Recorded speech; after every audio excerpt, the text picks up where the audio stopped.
2025 e nós estamos chegando, nós estamos inaugurando esse ano Pode Ser Humano no seu 4º ano de vida. Olha só que maravilha, trazendo para vocês. Já tá virando, esse ano vira uma faculdade, esse ano vira uma graduação. Eu sempre falo que a gente tem uma pós-graduação em temas. Se você olhar aqui a nossa playlist, você vai ver que tem todos os temas para formação de gestor, de gente mesmo, de verdade, que bota a mão na massa ali. Então, em 2025, no 4º ano, no fim do ano, você vai receber aí na sua casa um certificado. Tô brincando, não é isso. Mas vira uma formação aqui. Gente, muito bem-vindos a esse ano de 2025. A gente está muito feliz de estar aqui com vocês. Esse podcast é o Pode Ser Humano, em que a gente fala aqui humanização dos ambientes de trabalho, futuro do trabalho, competências, soft skills, hard skills, tudo skills que você imaginar, a gente tem aqui. Vai continuar falando esse ano. Então, fica aqui com a gente, se inscreve no canal, porque vai valer muito a pena. Temas super fresquinhos, inclusive o de hoje. O de hoje tá fresquinho, hein, gente? O de hoje tá maravilhoso. Eu tô aqui um pouquinho com a boca seca, já eu conto pra vocês por quê. Porque estou aqui com a magnânima, a voz do microfone, Madeleine Lasco. Bem-vinda de volta! Ai, muito obrigada, sempre um prazer estar aqui com vocês, falando desse tema tão importante, uma bola que a gente cantou quanto tempo? Quem viu a primeira edição do Pode Ser Humano fez apostas de carreira corretas. Puxa, se eu tivesse apostado o dinheiro nisso, hein, Madeleine? Tinha ido bem, tava milionária hoje. Eu apostei. Mentira! Eu estou com joias, enfim. Nem tenho, tá vendo? Eu não sou visionária igual ela. Gente, como eu falo... Quando o mel é bom, a abelha volta. Essa abelha não é qualquer abelha, vocês já viram. É aquela abelha com um ferrão bom, né, Madeleine? Afiadinho. Mas aqui nos bastidores você trouxe só... Você é mel nos bastidores, achei. Ah, sim. Com as pessoas de quem eu gosto, sou. Você já gosta de mim? Você já tem um apreço? Já tenho. Já, não tem? Já tenho. Vocês sabem que eu gosto daqui. Fofa, tá vendo? Ela tem o ferrão, gente, mas a gente pode perceber, se espremer um pouquinho, vai saindo um melzinho também, né? As pessoas que lidam comigo no dia a dia, geralmente não reclamam muito de esquisitice minha, que eu sou obsessiva com ler algumas coisas. Nossa, com ler tudo direito, cronometrar tudo direito. O pessoal aqui sabe, eu cismo com o negócio, por exemplo... Eu cismei com esse assunto de psicologia social por causa de cancelamento e do TODES. Eu cheguei num nível que eu já tinha lido todos os livros que havia. Todos os livros ou todos os livros? Todos os livros que havia. Não, mas eu cheguei num nível de obsessão que eu fui atrás dos autores, meus autores preferidos. Eu enchi a paciência dessas pessoas a ponto deles me mandarem... o livro que ainda nem tinha saído, o manuscrito para eu ler antes. Gente! Porque eu queria antes do livro sair. Não, mas você realmente... Eu fui atrás. Então, assim, eu tenho essa coisa de ser muito obsessiva, de querer sempre ter mais conteúdo e de querer fazer as coisas todas muito rápido. E, às vezes, uma coisa que... Aí mistura o meu jeito com a cultura da minha família, que é húngara, é mais ríspido, né? Aqui, quando você vai falar para a pessoa, isso eu aprendi com RH. A pessoa fez um negócio lá que não presta. Você tem que falar assim, fulano... Deixa eu ver se te ensinaram direito, deixa eu ver. Então, assim, olha, fulano, muito boa a sua entrega, realmente isso aqui cumpriu o objetivo que você colocou. Mas é mentira. Mas será que você poderia modificar esse trecho aqui? É assim que você faz. Tá. O que eu geralmente faço? Fulano, o trecho aqui tá ruim. Quem trabalha comigo há tempo sabe que se eu tô falando o trecho aqui tá ruim é porque o todo tá bom. Olha. Mas assim, no dia a dia é fácil. Só que pelas costas, as pessoas que não estão ali no meu círculo íntimo me apelidaram de Darth Vader. Não sem razão. Não sei por quê. Não sei, né? Elas têm... Eu falo, não, a pessoa tem medo de você. Fala, é para ter mesmo. É para ter medo mesmo. Tá, entendi. Mas assim, as pessoas que estão no meu círculo próximo, aí você não. É quem no círculo? Assim, de personagem no círculo próximo. Personagem.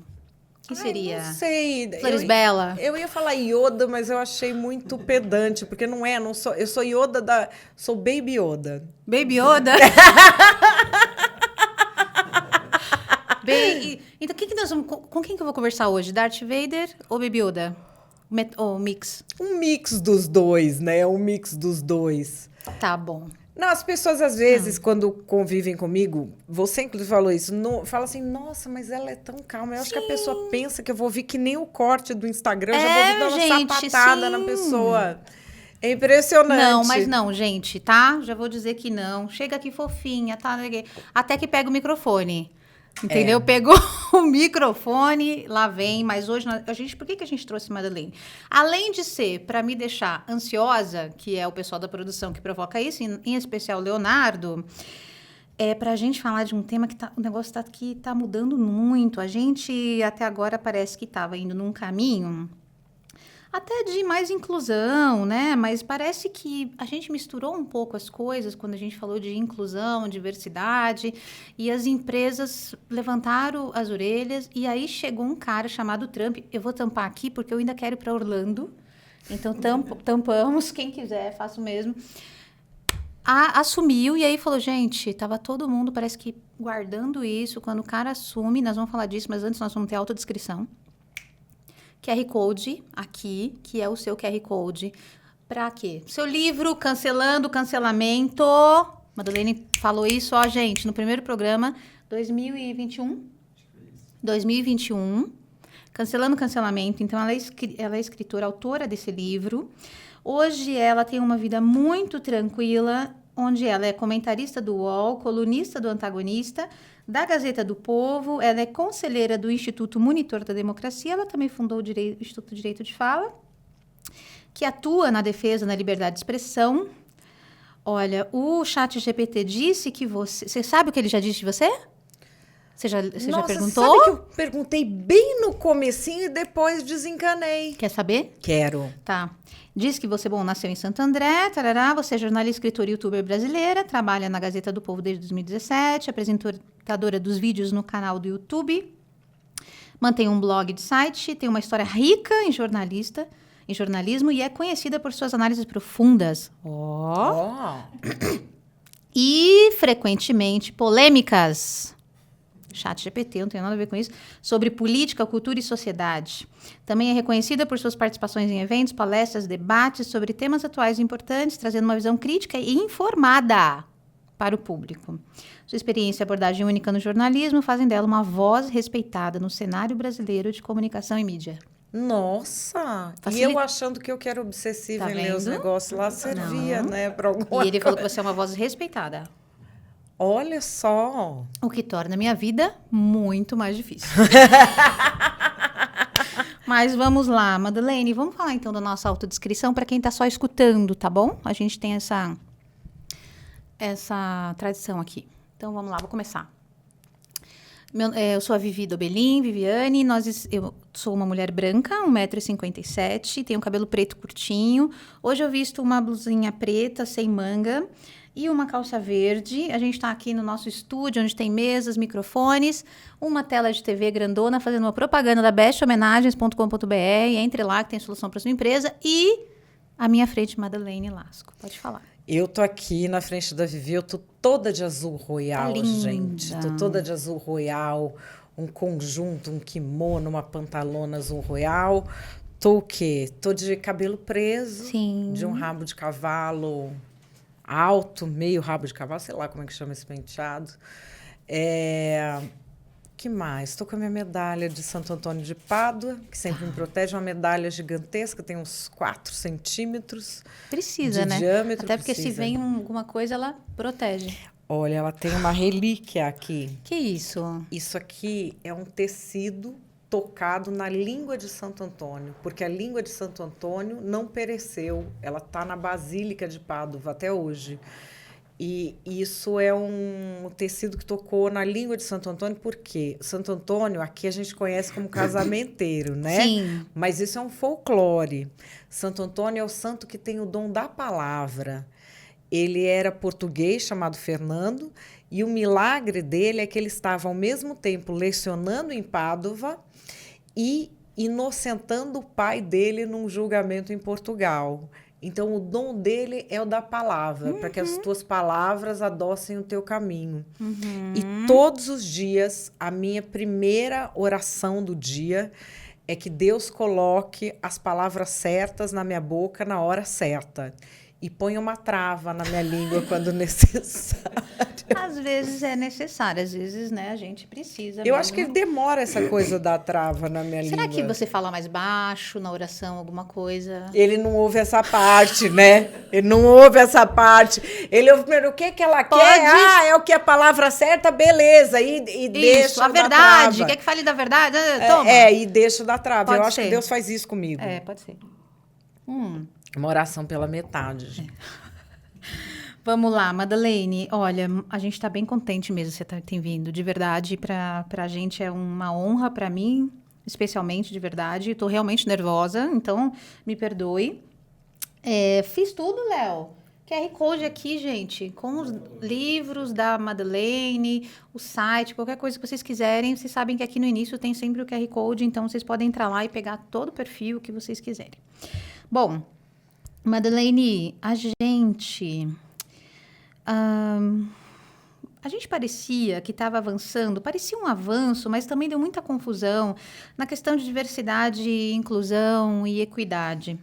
Então, muitas empresas abriram aí os departamentos, mas recentemente, é por isso que a gente pediu para você vir, parece que essas mudanças começou aí politicamente, aparentemente após a posse do Trump, lançaram aí outro caminho, outro cenário, que parece que as empresas estavam desejosas por isso. Então, esse é o assunto principal que a gente vai falar hoje com você. Então, a gente quer saber o que pode ter acontecido, o que foi o gerador disso, o que começou a dar errado. Era para dar certo, mas deu errado. O que aconteceu com essa coisa de diversidade nas empresas, no meio público? É que se sequestrou o discurso da diversidade. Porque, assim, eu estava até conversando agora há pouco com o Stephen Kunitz, que é um administrador de mão cheia, e ele fala de uma coisa, do pessoal ser muito bom de iniciativa e muito ruim de acabativa. É verdade. E eu acho que esse é o nó dessa questão. Porque quando a gente fala de mais diversidade, é algo que a todos interessa. Lógico. E que aumenta o lucro. Mas não é o que estava sendo implementado pelas políticas DEI, diversidade, equidade e inclusão, dentro das empresas. É algo que tinha este nome, mas era muito autoritário e, pior, ia contra o coração do negócio da empresa. Sabe, na área ambiental, que se fala que não existe empresa verde no vermelho? Sim. É a mesma coisa. Quando você está colocando num cargo uma pessoa que não tem competência para aquele cargo, você não está nem melhorando a empresa e nem incluindo a pessoa. Quando você transforma o ambiente da empresa num macartismo, em que um tem que sair denunciando o outro porque falou a palavra tal, você está indo contra a existência do próprio negócio.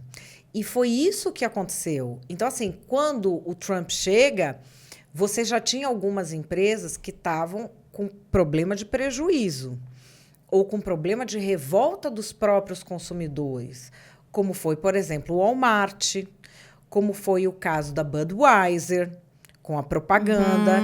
O do Walmart, você teve uma... Aqui no, Esse eu não no sei, Brasil do Walmart. não teve.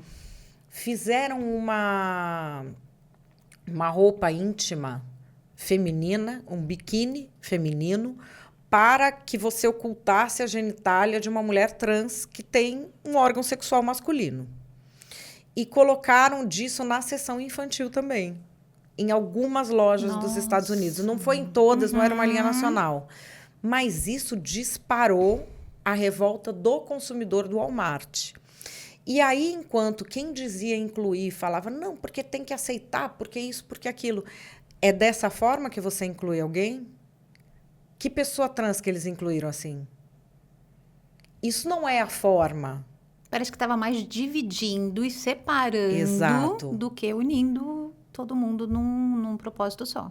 Sim, e essa questão, por exemplo, a American Airlines agora, não está fazendo mais essa política e vai selecionar os melhores pilotos. Teve até stand-up falando disso. Quando você vai voar de avião, o principal é o quê? Que aquela pessoa seja de uma minoria ou que o avião decole e pouse com todo mundo vivo. Então, é essa questão que se perdeu.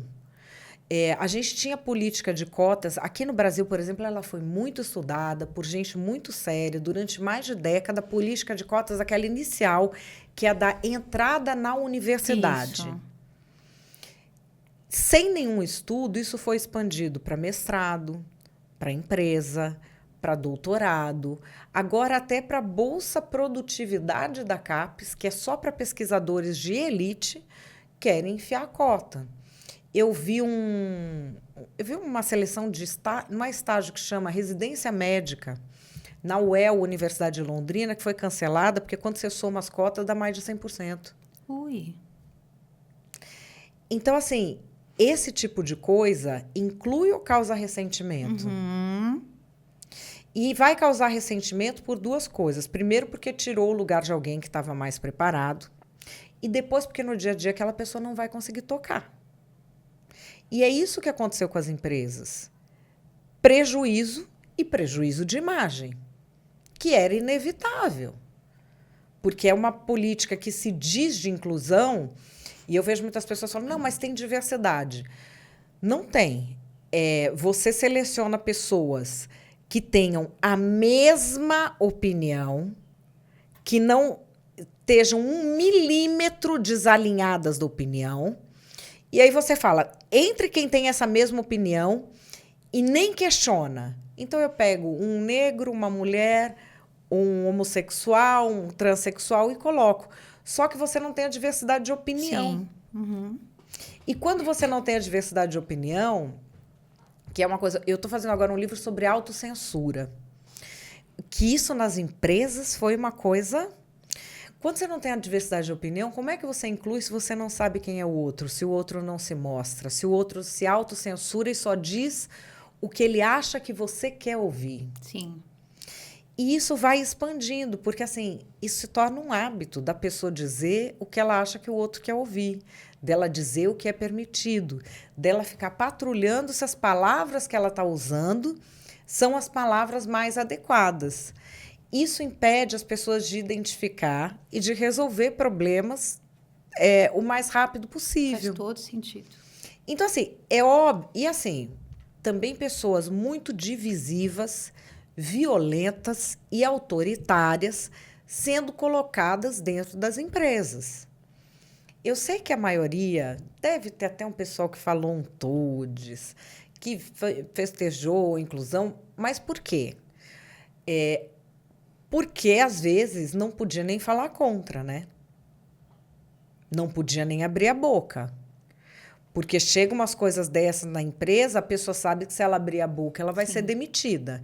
Então, ela faz ali o que precisa para ela manter a posição dela.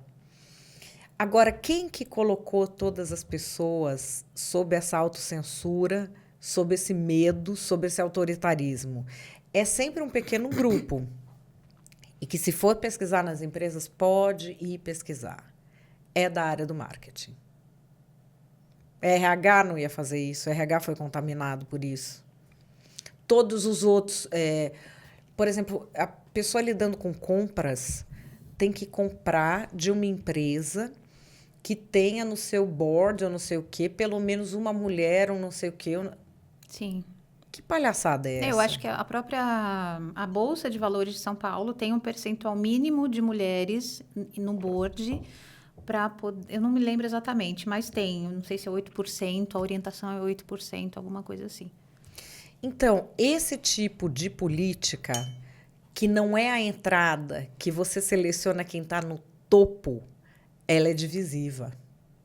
Madeleine, você está falando isso, assim, eu tenho várias perguntas sobre isso. A gente tem um país super diverso, absolutamente diverso, onde quando a gente vai na favela, a gente encontra a grande maioria de negros, a gente sabe disso também. Então, o que acontece? Aquele negro não tem as mesmas condições que eu, branca. Por mais que eu tenha nascido e crescido no Capão Redondo, sou branca, sou de família branca. Então, eu sinto que não tive, talvez, as mesmas dificuldades que uma pessoa negra. Nunca, por exemplo, ninguém ficou me pesquisando, me olhando dentro de uma loja. Nunca aconteceu isso comigo. Mas tudo bem, sou do Capão Redondo.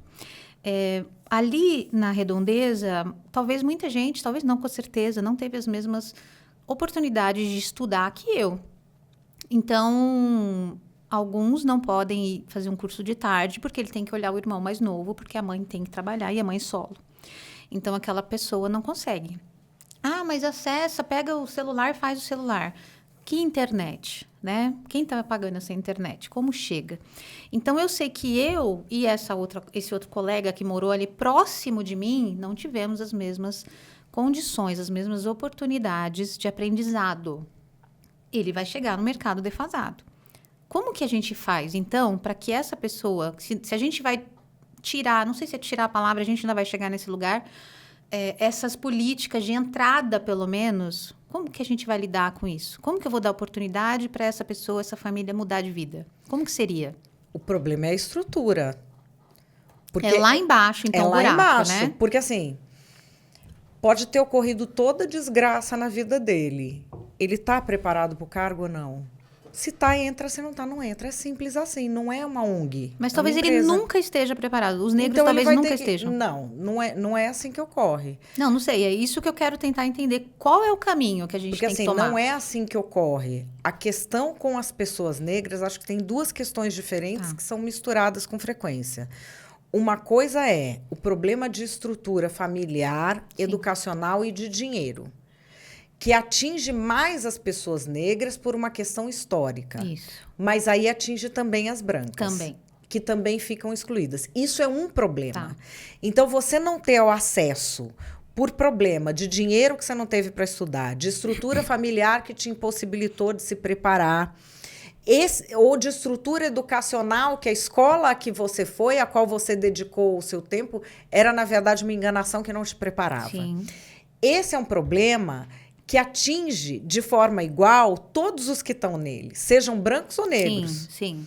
Atinge mais negros por uma questão histórica. Isso, ok. Mas atinge brancos e negros. E tem um outro problema que é a parte deste, que é o racismo. Tá. Que existe. Sim. E que todo mundo já experimentou. E que, assim, se você tiver uma pessoa com a mesma origem, tão preparada quanto uma é branca, a outra é negra, a branca vai ter mais facilidade de transitar. Sim. Então, assim, a gente tem... nós somos um país mestiço, na verdade. O Brasil não... A gente fala em negros, mas é uma simplificação grosseira de uma realidade. Porque as pessoas que são mestiças... existe uma teoria de que, assim, se a pessoa é mestiça, ela é negra. Eu sou contra, porque essa é a teoria da Ku Klux Klan, que é o extremismo racista norte-americano. Essa é a teoria do apartheid na África do Sul. Essa é a teoria de um senhor de bigodinho que fez muito estrago por aí no século passado. Que a teoria, em inglês, a Ku Klux Klan falava que é one single drop.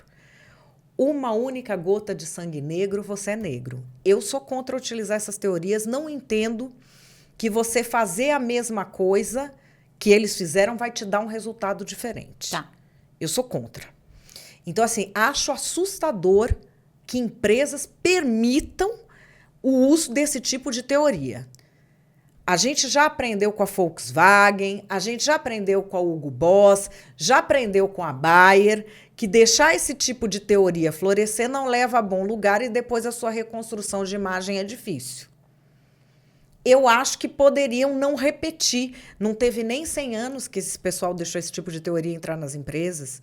Vai deixar de novo, com tanto estudo que tem de RH, com tanto estudo que tem de administração. Toda vez que entrar, quem está me vendo, toda vez que vierem com a teoria do one single drop, rechace. Isso é o pior do racismo que a gente teve nos últimos tempos. E assim... Você vai perguntar para alguém que é de uma família mista, de raças mistas. a pessoa não se identifica com uma só, ela se identifica com as duas. Às vezes mais com uma, em alguma situação, às vezes mais com outra, dependendo do laço afetivo. Também a pessoa vai se identificar com uma ou com outra, mas a maioria vai se identificar como misto.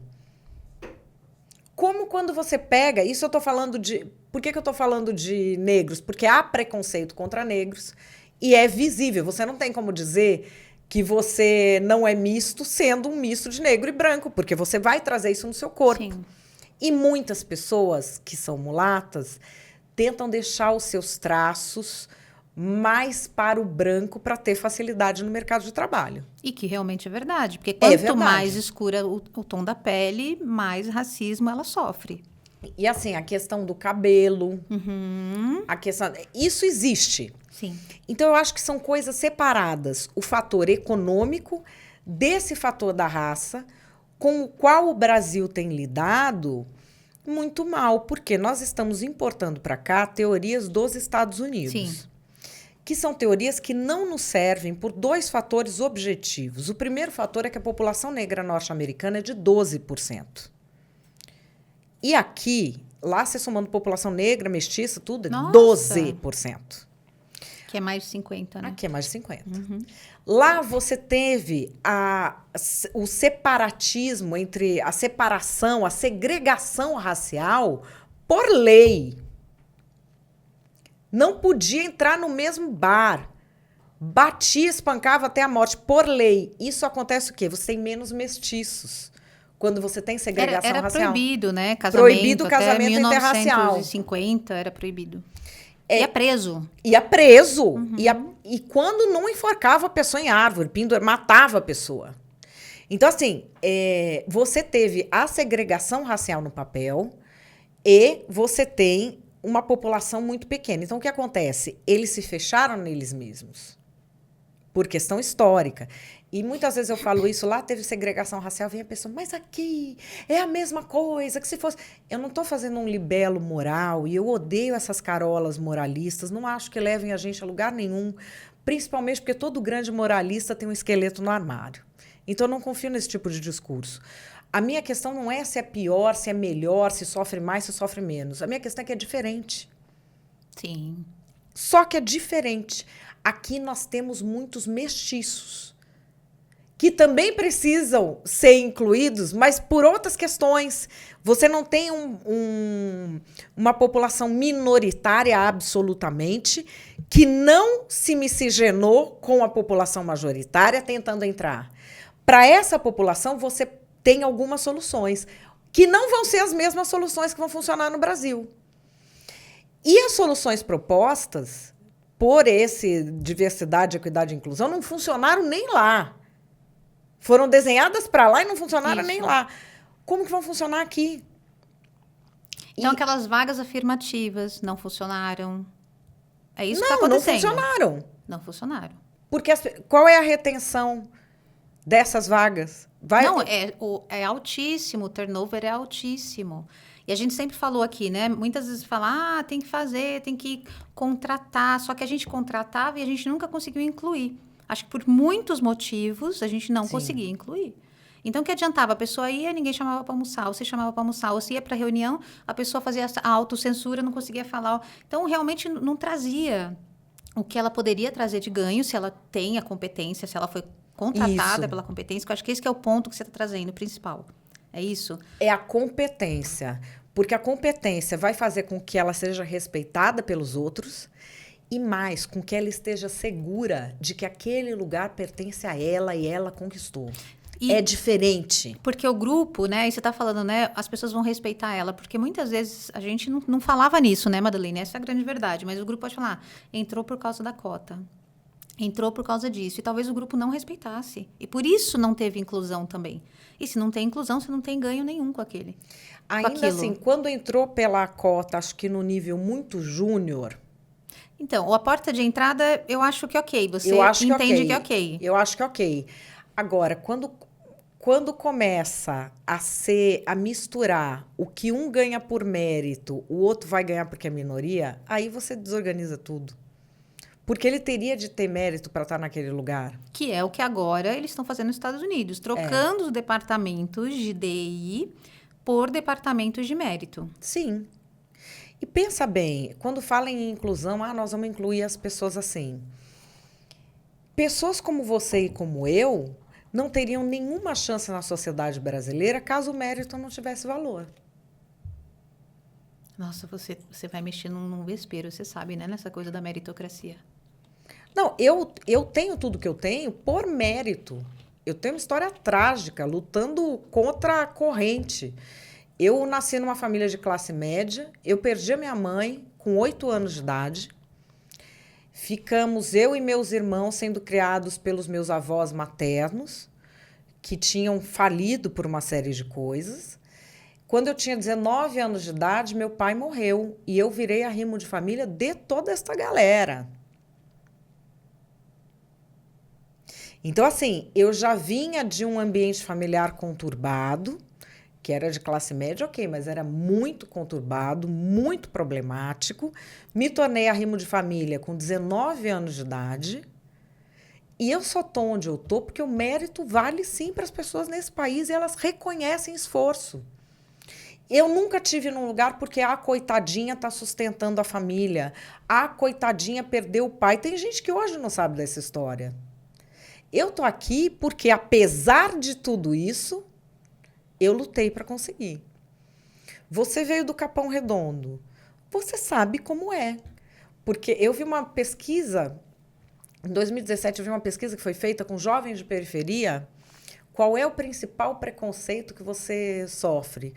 É uma pesquisa do PT, daquele instituto, que ele tem, todo partido tem um instituto. Eu não lembro como é que chama esse instituto do PT. Ele tem o nome de um grande intelectual, o instituto. É um instituto, eles fazem pesquisas. Paulo Freire, não sei. Fundação Perseu Abramo. Aí, eles fizeram uma pesquisa de quais eram os principais preconceitos que os jovens sofriam, os jovens de periferia sofriam. Então, é de raça, é por ser homossexual, é por ser mulher, e aí ia ponderando. Você sabe qual é o principal preconceito? Roupa. E nós que estamos no mercado, é ou não é? É uma das coisas pelas quais a gente é avaliada, né? Não é a primeira? Não sei. É a primeira? É a primeira. Porque bem vestido, a pessoa vai ter o preconceito dela igual, mas já não vai desrespeitar, entende? Se tá mal vestido... É verdade, acho que faz sentido. Eles diziam, assim, mas qual é o maior preconceito que você sofre? Roupa era, assim, 60%. Então, acho que tem de levar em consideração as questões reais que as pessoas estão vivendo. Eu acho que a gente precisava atuar na consequência, eu acho que a gente ainda tem que atuar, mas a gente não tratou a causa, né? A gente não tratou. Porque quando a gente pensa, principalmente aqui, né, na população negra, que a gente vê que é muita mãe solo, e a gente já entendeu que quando um pai falta em casa, aquilo tem consequências para o resto da vida, né? Quando tem a figura masculina, né? Quando falta em casa, aquilo tem consequências, inclusive, para o aprendizado. Então, come arroz, feijão e não sei o quê, ovo. Aquela baixa de nutrientes na infância tem consequências para aprendizado. São essas coisas que eu penso, Madeleine, que eu queria trazer para a gente discutir. Não sei se você já viu aquele vídeo, a corrida de 100 metros. Você já viu? De 100 dólares. De 100 metros ou 100 dólares? 100 dólares, eu acho. E aí ele põe... É dos Estados Unidos. Põe todo mundo junto. Então, tem brancos e negros, já viu? E ele fala, vai ganhar 100 dólares quem ganhar a corrida. E aí ele começa. Pode dar um passo à frente quem foi criado com mãe e pai em casa. Então, alguns dão um passo à frente. Pode dar um passo à frente quem tem casa própria. Dá um passo à frente. Pode dar um passo à frente quem não sei o quê. E aí você vai vendo que vai ter gente que vai ficando para trás. E no vídeo mostra muitas pessoas negras, por exemplo, ficando para trás. Estou falando desse recortezinho. E aí chega lá na frente, normalmente um branco, porque ele teve pai e mãe, então ele teve uma estrutura, ele teve uma casa, ele teve não sei o quê. Então, é isso que me amedronta, assim, como que a gente vai conseguir? A gente vai ter que ajudar lá na base. A base é a escola. Sim. A base é a formação, é isso que a gente precisa focar de verdade? É alimentação, educação e saneamento básico. Eu tenho uma teoria da conspiração preferida, que é a seguinte. Se isso fosse bom para a inclusão social e para a alteração do sistema de castas e poder, algum bilionário ia investir? Não. Se está investindo, é porque deixa o pobre na pobreza e enfraquece todo tipo de reivindicação de quem já não tenha poder. Foi a partir daí que eu fui atrás dessa história. Porque eu falei, não é possível. Esse cara que já é poderoso, ele vai investir na formação de lideranças que realmente questionem o sistema de poder dele, que possam tirar o poder dele? É óbvio que não. É um sistema perverso, porque você promete uma inclusão que você não vai dar. Não vai e, conseguir aliás, entregar. muito pelo contrário. Então, assim... E não entregamos. Não, e garante que não vai entregar. Garante o seguinte, esta pirâmide de poder, fica tranquilo, ela nunca vai ser alterada. Porque eu vou pegar toda a energia que essas minorias têm para tentar ser alguém e vou canalizar para o negócio errado. Que é o quê? É falar todes. É sair xingando todo mundo de racista. É sair xingando todo mundo de fascista. É exigir cota em cargo mais alto. Deixa. Eles querem o quê? Cota para gerente? Deixa. O primeiro que enfiar lá vai falir o negócio, vai se ferrar. Nunca mais ninguém dessa minoria entra porque o povo vai ficar traumatizado. É isso que foi feito.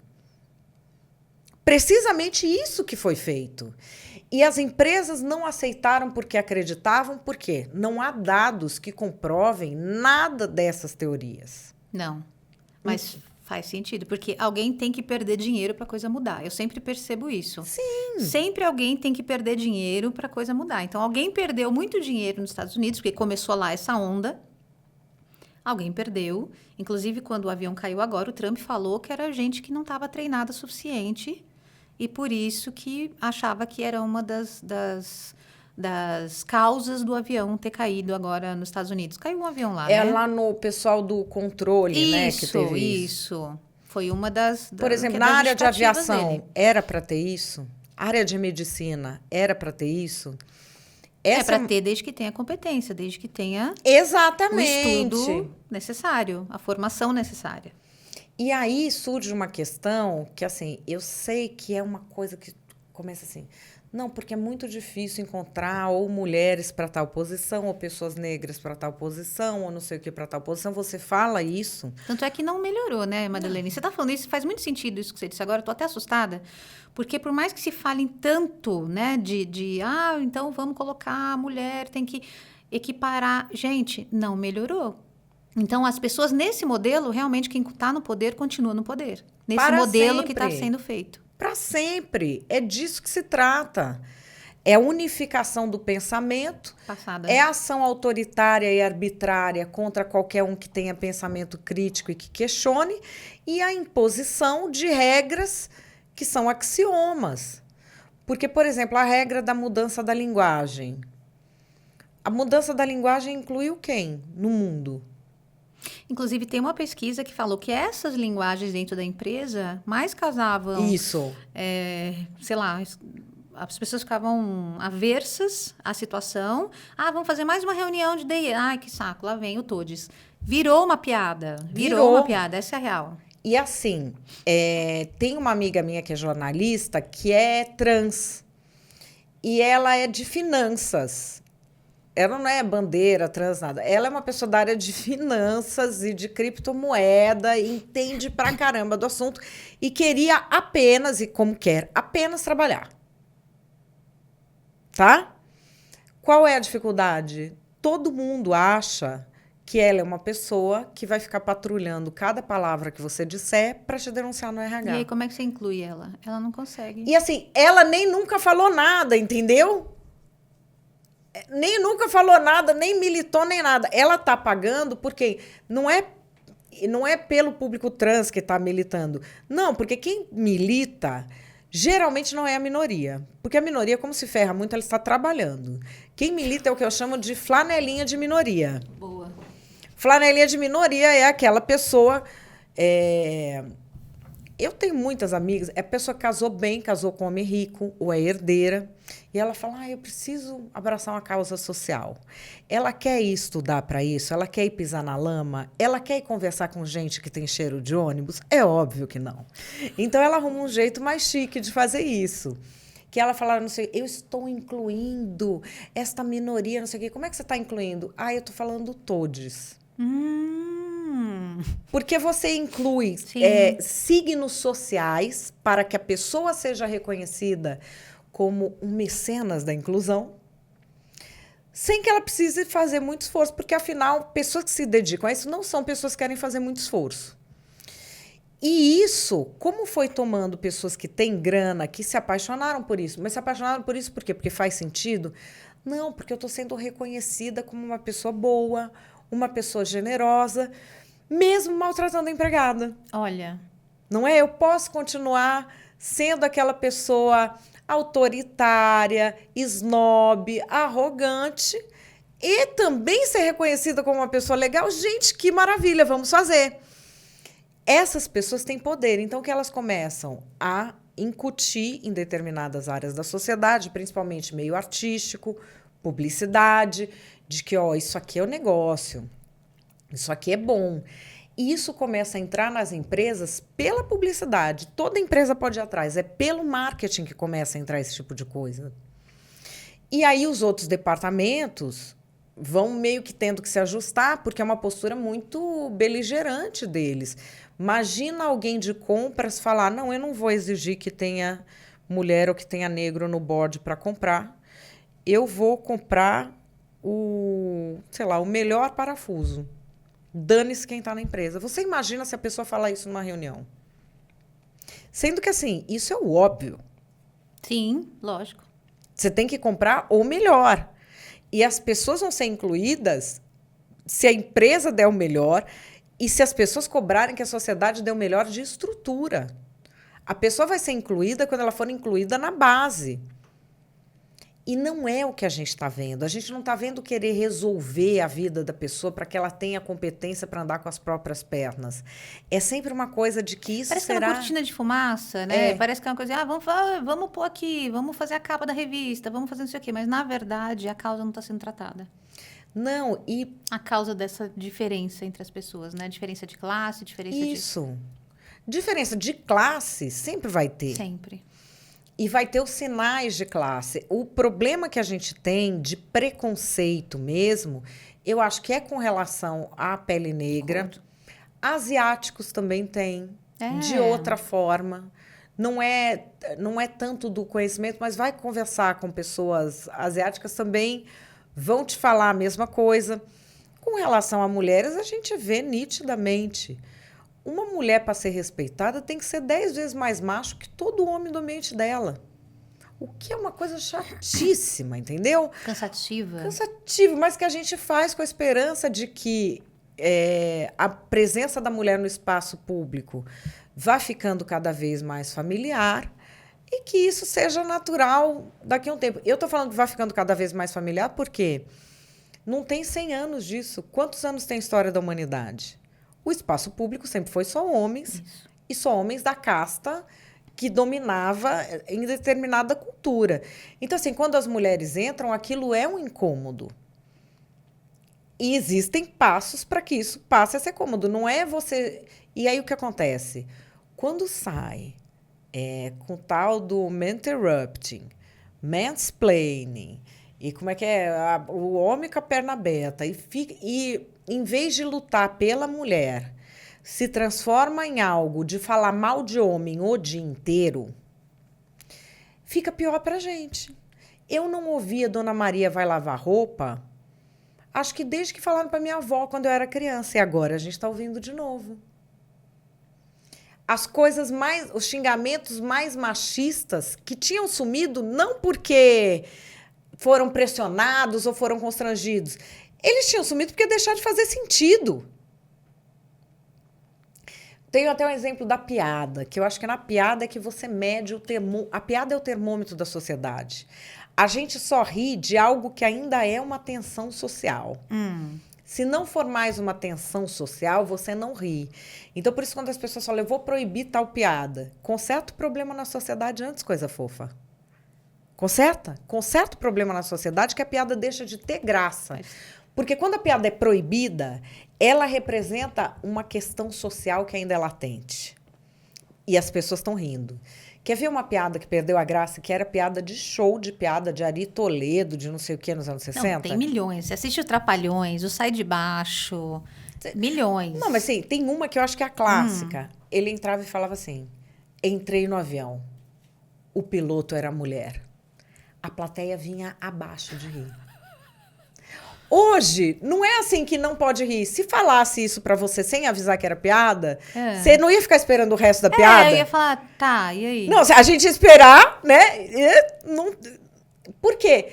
Como não é mais uma questão social, então não tem, a gente não sente a vontade de rir. O que ainda é proibido... Ainda existem piadas machistas, por quê? Porque ainda há machismo. Existem piadas que falam de racismo, por quê? Porque ainda há racismo. Resolva o problema, a piada some. O que a gente está tentando fazer, o que se tentou fazer com essas políticas, que foram erroneamente chamadas de inclusão, porque elas são políticas de fragmentação social, elas não são de inclusão. Elas usam esse nome para que as pessoas que as propõem pareçam menos malignas do que são. Mas, assim, elas são a fragmentação social, o acerramento de conflitos que já estavam sendo pacificados.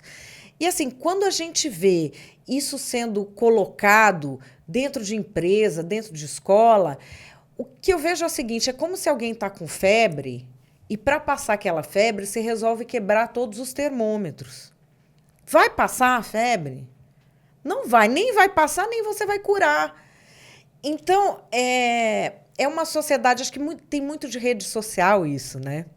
Porque a gente vive uma era em que a pessoa põe no Instagram o melhor dela.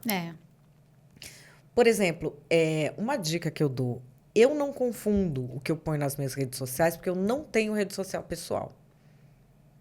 Não tem nada meu pessoal.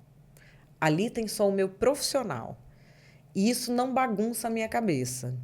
Porque quando a pessoa vai colocar o pessoal, e eu vejo, porque meus amigos todos têm, meus familiares têm, a pessoa faz um filtro de quem ela é. E o filtro de quem ela é, geralmente, é olhando o que ela quer ser, com vergonha de quem ela é. Eu acho isso ruim. Nossa. A pessoa vive com vergonha de quem ela é, tentando mostrar o que ela gostaria de ser. E essas Ou políticas... que ela é em 10%, em 2% da vida dela. Ela queria que aquele 2% fosse 98%, de repente. E, assim, ela teria duas alternativas na vida real. Ou trabalhar para que aquele 2% fosse 98%, ou entender que não, que aquele 2% é o 2%, e talvez ela tenha que mexer alguma coisinha nos 98% para ela se sentir mais feliz com aquilo do que ela está se sentindo. Uma terapia, né? Uma terapia dá uma ajudada, né? Sim. Terapia, um botox, um negócio assim. Não é, se cuidar. Mas aí a pessoa vai o quê? Ela coloca só aquela porção de si na rede social. Sim. E isso começou a extrapolar para as empresas. Por exemplo, até no meu livro eu falo de um caso que teve de racismo contra o Lewis Hamilton e que depois a empresa que patrocina ele, que vem a ser a estatal de petróleo da Indonésia, vem dizer que nós sempre fomos a favor da inclusão. Pera lá. Na Indonésia, a homossexualidade dá pena de 20 anos de cadeia. E Fórmula 1 inclusiva não existe. Ou é Fórmula 1 ou é inclusiva, porque a Fórmula 1 é um produto exclusivo. E masculino. E até masculino. Hoje. Então, mas ela é exclusiva para o público dela. E onde que você vê mais falar de diversidade, equidade e inclusão? É na revista Raça ou é na revista Vogue? É na Vogue. Na Vogue que tem isso. Isso está entrando no universo artístico. O ser humano sempre se entendeu pela arte, né? A arte é para incomodar, a arte é para trazer o que tem dentro da alma da gente. Estão patrulhando piada, prendendo humorista, quer prender humorista processado. Você vai numa exposição... Assim, vou te falar... Tem exposição que eu desisti já de ir. Ópera, por exemplo. Estão mudando a ópera. Eu fui numa ópera que mudaram o fim da ópera. Uma ópera... no Guarani, agora, mudaram a letra. Então, assim, também revela uma incapacidade que essas pessoas têm de construir algo. Porque se você acha que tem que fazer inclusão, faz uma ópera sua, então. Mas são pessoas que não... Eles querem ir lá, dar um pitaco no que já está, no que está consolidado e irritar as pessoas com isso. Isso não vai incluir ninguém. Vai só irritar a Madeleine. Madeleine, aproveitar que você está irritada, você acha que nunca teve uma intenção positiva na criação desse movimento woke, né? Que era para deixar aparente as causas. Você acha que nunca teve uma intenção positiva? Não, nunca teve. Tem um livro muito interessante de um indiano que foi para o governo Trump agora. O Vivek Ramaswamy. Todo mundo fala do Elon Musk, mas essa posição do Doge deles, que é deficiência, é dividida, né? É o Musk e outro com igual poder, que é o Vivek Ramaswamy. Ele escreveu um livro há muitos anos. Ele é indiano, criação indiana tradicional, indiano de pele escura, que sofreu todos os preconceitos que os indianos sofrem nos Estados Unidos. Ele escreveu um livro chamado Woke.Inc., Woke Incorporated. E ele mostra assim, com os casos reais, que o woke começou como fraude para fazer cortinas de fumaça na imprensa, de banco falido, de fundo de investimento que estava dando errado. Você sabe aquela menina que colocaram na frente do touro lá em Wall Street? Não vi. Tem a estátua do touro de Wall Street e tem uma estátua de uma menina agora. Coloquei a mão lá, mas não funcionou para mim, não sei. Funcionou para você? Não. Para vocês? Não. Para Não. mim não funcionou. Puseram uma menina agora, que é a menina enfrentando o touro. Ah, não vi. Que é propaganda de um fundo que chama XI. É um fundo de investimento, que é um fundo inclusivo, que é isso, que é aquilo. O Vivek pegou no livro dele fundos verdes, fundos inclusivos para mulheres, fundos não sei o quê. Você sabe como que fizeram? Era um fundo que já existia, não mudaram uma vírgula em nada da carteira. Pintaram de rosa o logo. Pintaram de rosa o logo e aumentaram a taxa de administração. É sério? É sério. Ele participou de um negócio de plantar a árvore de um banco que ele tinha lá, ele era funcionário, que foi quando ele viu isso. Ele está falando de coisa de 20 anos atrás, tá? O banco estava para falir naquele negócio lá de 2008. Sim. E começaram a desconfiar de operações. Fizeram uma grande coisa, plantando árvores em Nova York. Greenwashing. Começa com greenwashing e vai se expandindo para todas as outras coisas. E aí você cria um mercado em torno disso. Você acaba absorvendo dentro da empresa quem se adequa a esse mercado, que é um mercado problemático porque ele surge sem comprovação da sua efetividade e com uma abordagem muito autoritária, canceladora. As pessoas têm medo de abrir a boca hoje em dia dentro das empresas. Então, assim, essas pessoas entraram. Não, teve gente, Madeleine, que trabalha em grandes consultorias, que falou que está preferindo demitir. Vamos precisar cortar, infelizmente, do que ter que dar uma bronca. Porque a pessoa usou isso, grupos usaram isso, falando que era o racismo, sexismo, qualquer coisa, ismo no final. E que muitas vezes não era, mas aquele líder falou, não sei mais como corrigir uma rota, porque depois eu entro no código de conduta. E não era uma pessoa que era mal instruída, era uma pessoa instruída, uma pessoa estudada, uma pessoa que estava estudando sobre liderança. Então, estava com esse medo. Falou, o que eu faço? Prefiro demitir. Exato. E aí você está incluindo? É. Então, assim, esse clima que se criou, ele só atuou contra a inclusão. Só atuou contra. Ações que nós temos na justiça, viram uma foto uma vez acho que do Nubank. Aumentou absurdamente ações na justiça. Sim. De trabalho. Da de justiça trabalho. Do trabalho. E que vai falando que foi demitido por... O que vai acontecer? Foi demitido porque era... Eu conheci uma causa de um cara que ele, dono de um hotel, estava sendo processado por um funcionário que disse que foi demitido porque era homossexual. Um cara que ficou 20 dias no emprego, faltou metade. E ele faltava tanto que ninguém nem sabia da vida pessoal dele. Tá com essa ação, tá gastando para se defender. Qual é o efeito prático disso? Pensa você como quem está contratando. Você não vai mais contratar a minoria. E tem uma outra coisa que é o seguinte. Eu acho que muita gente começou a fazer esse discurso da inclusão, eu acho que sempre foi maligno na origem. Tá. Mas muita gente falou, nossa, legal, vamos incluir. Eu acho que muita gente foi de bom coração. Foi genuíno. Acho que muita gente embarcou. E depois, quando começou a ver, falou, gente, esse negócio tá meio over, esse negócio não sei o quê. Acho que quando a pessoa começou a perceber, já não tinha mais como sair, porque ela ia ser demitida também se ela falasse. Eu acho que a maioria é de gente que, num primeiro momento, ou achou legal, ou falou, ah, não, as bobagens do marketing, deixa fazer. Acho que é isso. E aí, depois, não tinha mais para onde sair. Virou uma avalanche. E tá saindo como? Quando dá prejuízo. Porque os estudos, quando isso começou a fomentar, foi quando veio os estudos da McKinsey, em 2015. E depois teve um que reiterou, que reforçou em 2020, falando que realmente traz, principalmente nos cargos aí mais altos, que traz lucro, 20%, 25% nos cargos mais altos, quando você tem diversidade ali na mesa de escolha. Mas o que você está falando é que as pessoas estão indo para esse lugar sem a preparação, sem a competência necessária. Então, elas não conseguem contribuir. Por isso, não estão dando o lucro, está dando prejuízo, porque está dando erro, está dando problema. Sim, e quer fazer de tudo um jogral e um panfleto. Assim, você vai em exposição de arte hoje... Ai, gente, eu prefiro pegar um coletivo feminista e vou lá ver uma palestra, então. Pelo menos eu já sei que eu estou na palestra, em vez de eu achava que estava me distraindo, entendeu? Você vai na exposição de arte hoje, tudo é uma defesa de uma minoria. Tudo é um não sei o quê. E as pessoas falam, mas você não quer que defenda a minoria? Não, eu quero que defenda de verdade. Apenas de verdade.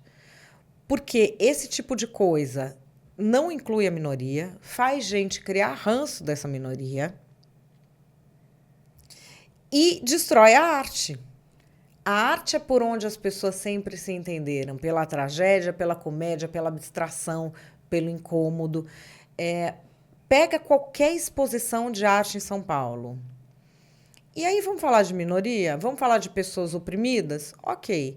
Você vai ver eles escolherem as minorias, principalmente minoria trans.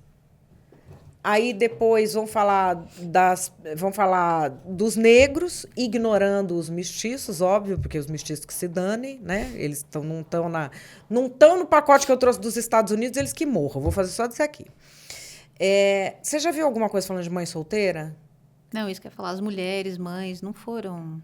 Não apareceram. Em questão de, por exemplo, não se enquadrar no mercado de trabalho. Eu sou mãe solteira. Então, assim, eu sei bem como é que é. Você já viu falar de... Quantas vezes você viu falar de mãe solteira? Quantas vezes você viu falar de trans? Qual é a proporção de uma para outra? Não, trans deve ser menos de 2% da população. O IBGE agora, assim, menos de 2%, porque eles estão contando como trans um monte de coisa que não é trans. Transdisforia de gênero não dá 0,3%. Que seja 2%. Quantas são mães solteiras? Sim. Como é que você ouve falar mais nessa minoria que não tem filhos do que na outra minoria que está criando a futura geração? Porque a distorção... Eu não estou falando de mãe solteira defendendo meu peixe, porque eu me virei muito bem, o meu é muito bem criado, nunca precisei de ninguém. Eu estou falando que, se as que precisam não tiverem o suporte, o filho dela vai ser a próxima geração que vai precisar de suporte. E é preciso ver como esse suporte vai ser dado. Tem uma questão histórica, até o Barack Obama fala bastante disso. Nos Estados Unidos, houve uma lei que dava uma espécie de pensão para mãe solteira. Que você fala, ela está criando filho sozinha, ela merece. Uma ajuda. Explodiu o número de mães solteiras nas comunidades que recebiam isso. Não é assim que explodiu geral, mas na comunidade onde você já tinha esse problema, e que uma vai falando para outra, explodiu. E não resolveu o problema e ficou para a futura geração. Então, assim, são políticas que a gente tem que ter que sejam muito bem pensadas. Porque, assim, eu tive meu filho, eu já tinha uma carreira consolidada, eu já era um nome conhecido, eu passei a minha gravidez ocupando uma função no sistema ONU de nível P4. Na cadeia alimentar da ONU, P4 é o segundo. Você tem o diretor-geral, aí você tem os diretores P5, eu era consultora P4. Eu estava no topo. O consultor P4 ele tem que ter uma série de habilidades, ele tem que ser capaz de trabalhar na língua do local onde ele está e em pelo menos mais 2 outras línguas da ONU. Ele tem que ter uma experiência de... enfim, eu tinha tido experiência no setor público, na Suprema Corte. Eu tinha essa condição já, quando meu filho nasceu. E mesmo assim, o que eu tive que fazer? Eu tive que rebaixar um pouco a posição. Eu fiz isso. Porque eu não tinha tempo para dedicar. Então, tinha que ser uma coisa que fosse mais fácil para mim. Eu rebaixei o nível daquilo. E aí, como eu estava em desnível, porque eu tinha mais preparo para a função, que também é difícil de você arrumar com mais preparo. Eu fazia currículo, eu tirava 2 línguas, eu tirava 3, 4 experiências profissionais. Livro, nenhum eu colocava. Para arrumar um emprego mais baixo, entendeu? Sim. Downgrade. Porque... A pessoa não ia me contratar. Imagina, eu chego lá... Não vai querer ganhar esse salário. Ela vai sair em 3 meses. É assim que a gente pensa, recrutador. Exatamente. E eu precisava só de alguma coisa que gastasse menos a cabeça. E você vê que, assim, você está falando isso, né? Eu fiquei pensando no preconceito que o recrutador tem. A gente pensa exatamente isso. Então, quando você olha o currículo, você fala, não. Isso daqui ela não vai ficar feliz, ela vai sair. Não, e às vezes é isso que você quer. Então, talvez eu tenha que perguntar, ao invés de tirar as minhas próprias conclusões, né? Não, eu já resolvi isso tirando do currículo. Isso. Pronto. E aí, assim, o que aconteceu? Quando eu estava nessas posições, e até hoje, o Leonardo sabe, eu sempre levei o meu filho em todos os lugares. Entendeu? Eu vou no Congresso Nacional, eu levo. Eu fiz a entrevista de emprego com meu filho no colo. Você passou? Passei. Em 2 línguas ao mesmo tempo. Meu filho tinha 1 ano, me deram o cano, não tinha quem ficasse com ele. Eu tinha uma entrevista de emprego na Change.org, que ia fazer o launch no Brasil. E a minha entrevista era para ser diretora de comunicações da América Latina, que eu seria responsável pelas operações de comunicação do Brasil, Argentina, México e Chile. E tinha de prestar contas à sede em Nova York, que é uma empresa de capital aberto na Bolsa de Valores, listada como B Corp, então ela tem que cumprir uma série de coisas. E... quando chega o dia da entrevista, cadê a pessoa que ia ficar com meu filho? Não aparece, a minha tia estava no não sei onde. Assim, todo mundo que podia me acudir... Você sabe como é que é isso? Porque quando vem, todo mundo que podia me acudir estava longe de onde era a entrevista. Estava longe, assim, a 1 hora. Então, eu ia atrasar para a entrevista. E eu com o menino... Aí eu falei, bom, eu vou com o menino. Porque eu já tenho. Isso. Então, assim, se eu adiar a entrevista, eu perdi. Se chegar atrasada... Se chegar atrasada, também perdi. Já perdi. Então, eu vou com o menino, vamos ver o que dá. E foi com o bichinho no colo? Fui, eu lembro que eu ficava no meio, porque tinha vários entrevistadores e tinha gente online, naquela época ainda, em inglês, e eu falando em espanhol com o outro. E o menino aqui, não sei o quê... A cabeça do cara que me contratou. Ué, se ela dá conta aí de 2 línguas com a criança no colo, imagina a criança na creche. De contrato essa mulher.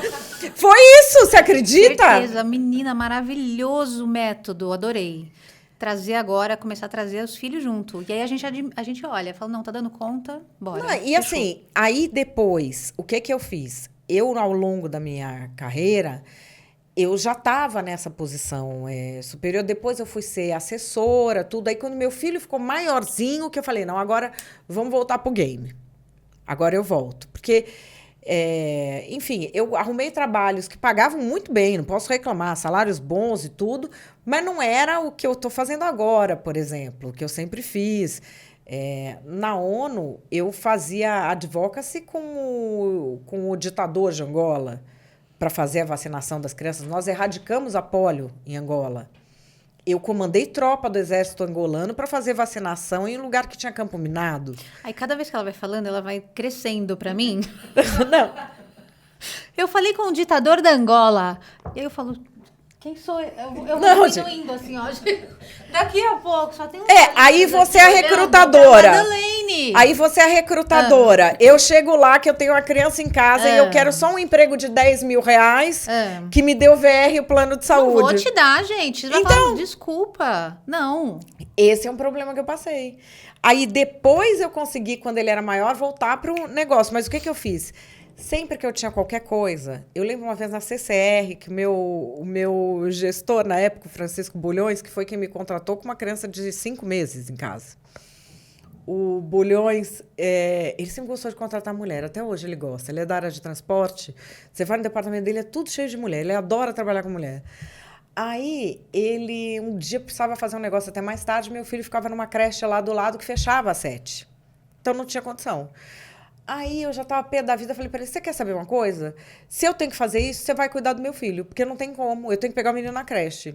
Aquela travinha lá não teve nessa hora. Não, eu fui lá e peguei o menino na creche, cheguei e falei, você quer que eu termine a apresentação? Ok, você fica com essa criança. E dei o menino na mão dele. Olha ele. Gente... Altas habilidades, Francisco.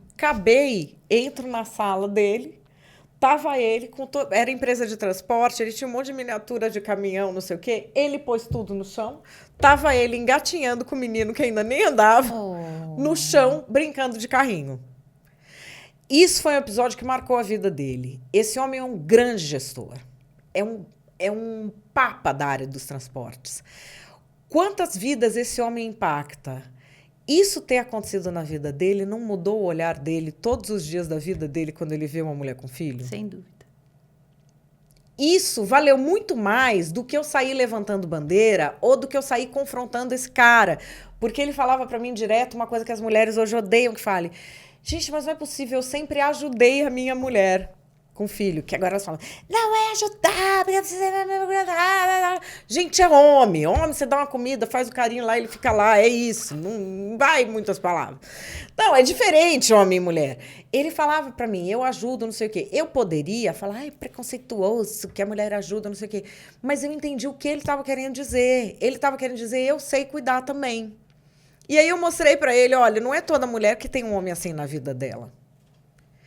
E isso muda o olhar da pessoa. Então, assim, você mostrar para a pessoa na prática uma dessas coisas é muito mais eficiente do que você ficar confrontando a pessoa, dizendo que ela é ruim, dizendo que não sei o quê. E isso é algo que tem ocorrido. Então, assim, pessoas... Eu tenho um amigo que foi militante da causa LGBT, de sair em passeata e parada gay, isso e aquilo. E aí, como ele é um homem branco hétero, ele virou um inimigo da causa. Nossa, mesmo saindo. Porque não importa o que você fala. Agora a gente está tendo cancelamentos de pessoas pelos ancestrais. A Maria Beltrão, da Globo, que não pode participar não sei o quê, porque o pai dela era da ditadura. A Maria Rita Kel, que é uma grande psicanalista, porque o avô era escravocrata. O Walter Salles Júnior, porque ele é da minoria branca do não sei o que lá. Aí eu fiquei me lembrando que na Alemanha nazista tinha um passaporte que você tinha que ter não sei quantas gerações para testar a sua ascendência. É nisso que nós estamos entrando? Nossa. São coisas muito assustadoras que eu vejo, assim, às vezes a pessoa não tem a referência. Como eu sou chata, que tem isso, que eu fico indo atrás e vou atrás de tudo, então eu peço com a referência. Uma coisa que me assusta muito, e que eu já falei para várias pessoas, as pessoas pararam de repetir, o reconheça seus privilégios. Sabe por que me assusta? Porque é o primeiro mote do genocídio em Ruanda. O genocídio em Ruanda aconteceu assim. Eu ouço as pessoas falarem, não pode haver, não existe racismo do oprimido contra o opressor. O genocídio em Ruanda é década de 90. Vocês estão cancelando o genocídio de Ruanda? O genocídio de Ruanda foi o oprimido contra o opressor. Eram os Tutsis e os Hutus. Os Tutsis. Quando houve a colonização, os Tutsis se deram melhor com o colonizador. Tinham habilidades mais próximas do que o colonizador queria e os Hutus não. E eram fisicamente também mais claros, diferentes. né? Os Tutsis eram mais claros. Não acho que são mais... Eu acho que eles são mais afilados. Eles têm traços mais finos. Acho que eles eram mais claros também. Eles tinham essa semelhança e eles começaram a ganhar as coisas e ficaram mesmo como uma casta da sociedade após o fim da colonização. E começa nas rádios, que os Tutsis têm que reconhecer seus privilégios. Reconheça os seus privilégios, reconheça os seus privilégios.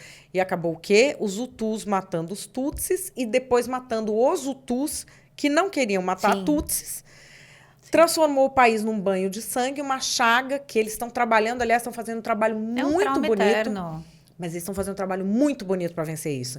E aí eu vejo esse trabalho todo lá, a pessoa que diz que é contra o racismo, que poderia ir lá beber desse trabalho, acho que não bebe desse trabalho porque não vem dos Estados Unidos, não vem da Europa, vem de preto, eles não querem, né? Eles querem se dizer antirracista, mas coisa que vem de preto eles não querem. Por que não vai ver o trabalho que está sendo feito em Ruanda? Como que está sendo feito? Que é um trabalho lindíssimo, liderado muito por mulheres, porque quando tem guerra, esse tipo de coisa, homem acaba primeiro, né? Morre, Então, é liderado por mulheres, é uma coisa reconhecida na Europa, e nós estamos utilizando o quê? O mesmo mote que gerou o genocídio, reconheça seus privilégios, em vez de aproveitar toda uma experiência e todo um estudo que eles têm de superação disso. Meu Deus. Assim, já está lá o estudo, né? Preciso ver saída agora, preciso ver saída, porque a sensação que eu tenho é que a gente criou um monte de trincheira, ao invés da gente criar pontes. Essa coisa de falar mal do homem, eu percebi muito no LinkedIn o tempo todo. Aqui a gente sempre trabalhou com o homem é o parceiro. A gente tem que dar as mãos, dar a mão, falar como é que a gente vai fazer isso aqui junto. E não, né, o nosso algoz que fala. Nosso algoz, não é, gente. A gente, nesse podcast, a gente sempre trabalhou desse jeito. Só que não foi o que aconteceu, né? Acho que é por isso também que vai caindo, que agora tá caindo. Sim. Tá botando para debaixo do tapete esse movimento. E também porque eu acho que ignora a complexidade das relações sociais. Então, por exemplo, eu sou mãe de menino. Eu advogo por mulheres na política há 30 anos. Eu faço movimento por mulheres na política.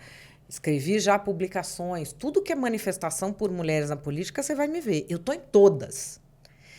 E é muito interessante assim, que a mulher que mais me inspirou na política, que isso eu falo para todas as meninas, você tem que ter um modelo. Quem é a mulher que você quer ser? Não importa o quanto seja inatingível. Aqui em São Paulo tinha uma secretária de governo chamada Alda Marco Antônio. Ela era secretária do governo Quércia. Existiam mulheres na política, mas ela era muito combativa. Então, ela estava toda hora na televisão, ela descia a lenha. E era uma coisa inusitada, porque você não tinha mulher fazendo isso.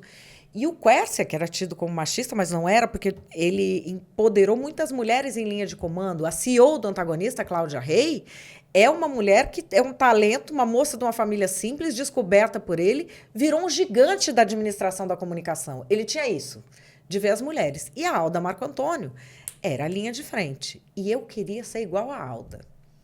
Eu falei, um dia eu vou ser igual a essa mulher. Eu vou estar lá, eu vou não sei o quê. A Alda abriu caminho para quantas? A Alda era uma coisa tão inusitada que o Franco Montoro pedia para pararem ele quando a Alda falava, para ele ver na televisão, porque ele achava uma coisa muito diferente. Ele achava inusitado, falava para ela, nossa, eu acho tão diferente. E eu fui trilhando esse caminho e hoje eu sou amiga da Alda. E hoje é você que está abrindo para muitas mulheres que com certeza olham e falam, gente, quero ser igual ela. Mas é isso, você ir atrás de quem você quer ser. E hoje a Alda manda... Um dia a Alda mandou para mim um negócio comentando uma coisa que eu falei. Eu falei assim, gente, assim, eu não podia nem sonhar, porque assim, eu me fiz, assim, como estrutura de oratória, olhando o que ela falava. Eu nunca imaginei que ela fosse olhar o que eu falo. E eu acho que isso é uma coisa para as pessoas se colocarem e irem atrás. E tem isso, olha, você consegue isso. A Alda é uma mulher que nunca saiu falando mal de homem. E mulher é diferente de homem, gente. Não adianta. Não adianta. Não vão fazer a coisa do mesmo jeito que a gente. São jeitos diferentes. E as pessoas tomam as dores. Porque, por exemplo, eu sou mãe de menino. Eu sou contra esse discurso misândrico que a gente está vendo. Que homem não serve para nada, que todo homem é um estuprador potencial. Não sei que tipo de vagabundo que essa gente anda. Eu não ando com vagabundo, então não tem estuprador potencial. Né? Pode ser que tenha um outro que a gente não sabe, mas esse aí os outros próprios neutralizam. E quando você vai para a questão racial ou para a questão de inclusão de pessoas homossexuais, o que acontece? Por exemplo, você vem do Capão Redondo. Você, se entra nesse sistema desse pessoal da inclusão, você é uma branca privilegiada.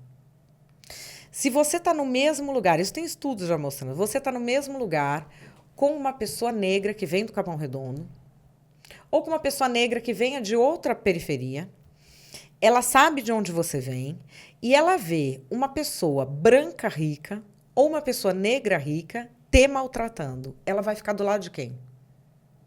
Da negra. Ela vai ficar do seu. Ah, me maltratando. Não, se Sim. tem alguém mais poderoso, seja branco ou negro, maltratando você porque sim, você claro, é privilegiada, claro, sim. a pessoa que vem do mesmo lugar que você vai falar, privilegiado do cacete, eu sei o que que essa mulher passa, ela é guerreira, eu sei a luta dela, eu sei o que que foi para ela chegar até aqui. Que privilégio, o quê? Porque as pessoas me falam para mim que eu sou privilegiada.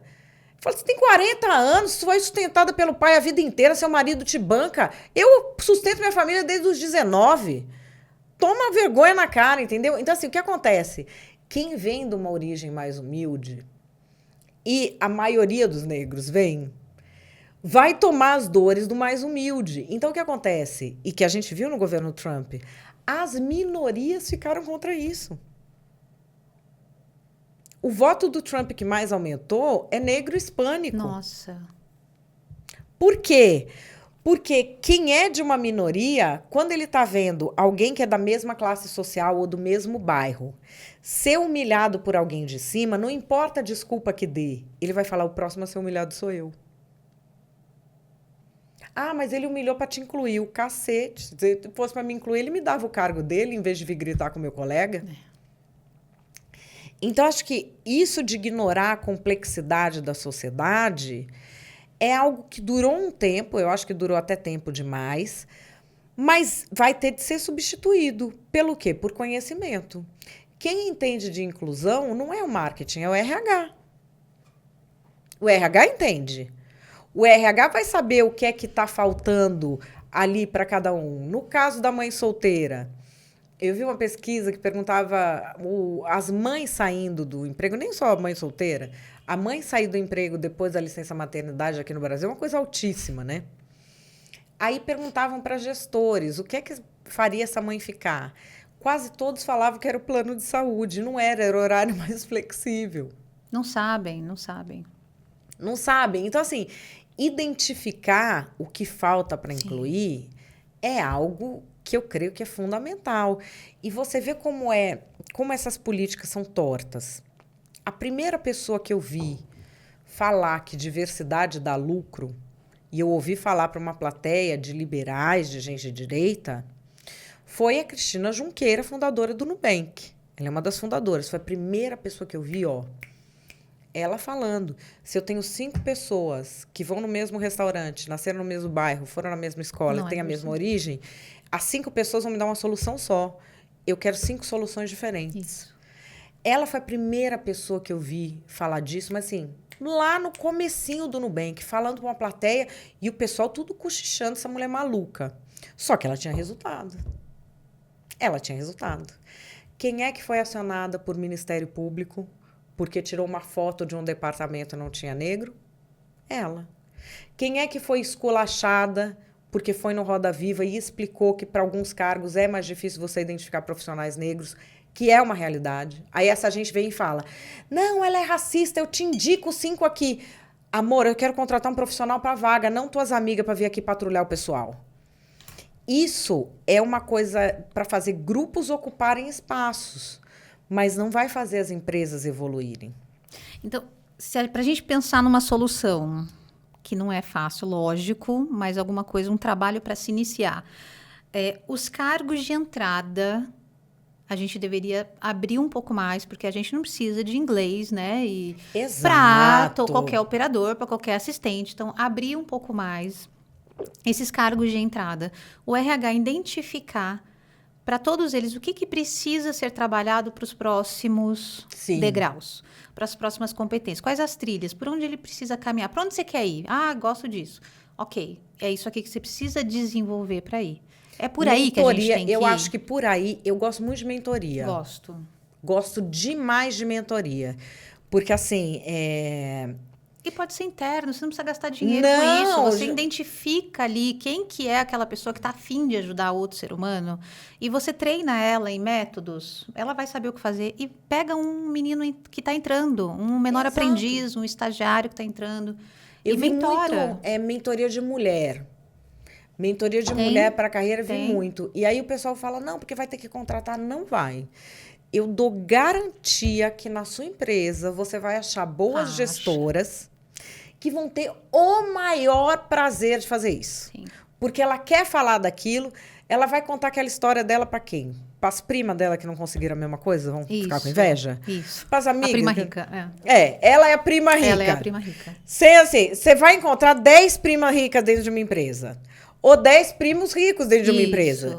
Que você não pode nem contar pra ninguém as coisas que você fez. Isso é humano. Você não pode chegar na sua família, não, porque eu fiz isso, eu fiz aquilo. Você não pode, todo mundo te odeia, ninguém quer nem saber. Na minha família, acho que ninguém nem sabe o que eu faço direito. Para, eles gostam de você na sua família? Não sei, também não sei, eu tenho dúvida.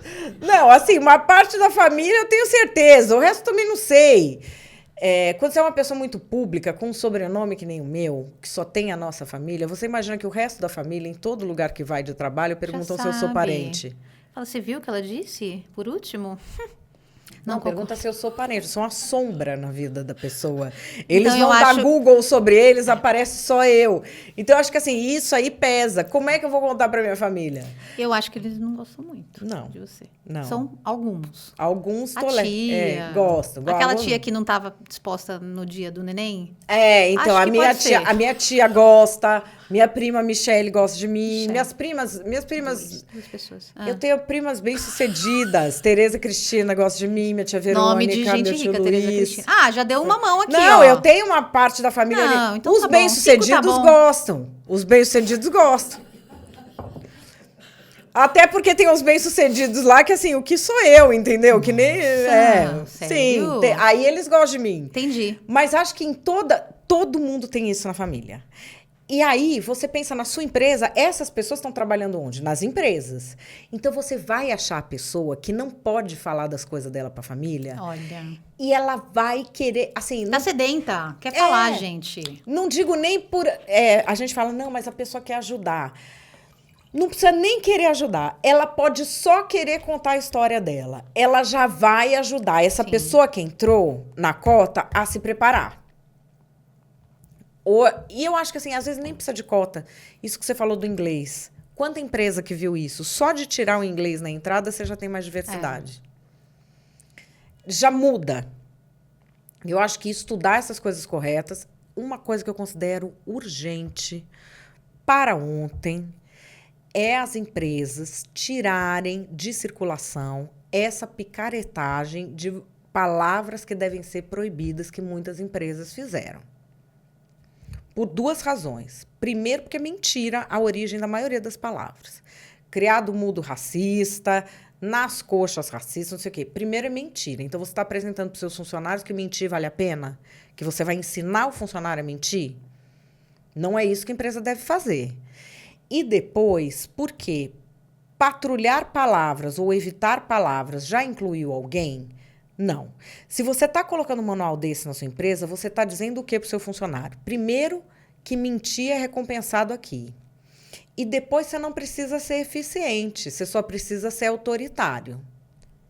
Isso corrói a convivência dentro da empresa. A primeira coisa que as empresas precisam fazer é retirar todos esses manuais fraudulentos. A linguagem, ela já vai se aprimorando por si só. Empresa tem muito disso. Era empregado, virou colaborador. Era não sei o quê. Isso vai acontecendo. Você ter uma patrulha de vocabulário dentro da empresa é algo que mexe demais com a relação entre as pessoas. Eu considero que a primeira coisa tira a patrulha de vocabulário. Fala, não vamos mais patrulhar. O comportamento das pessoas já muda.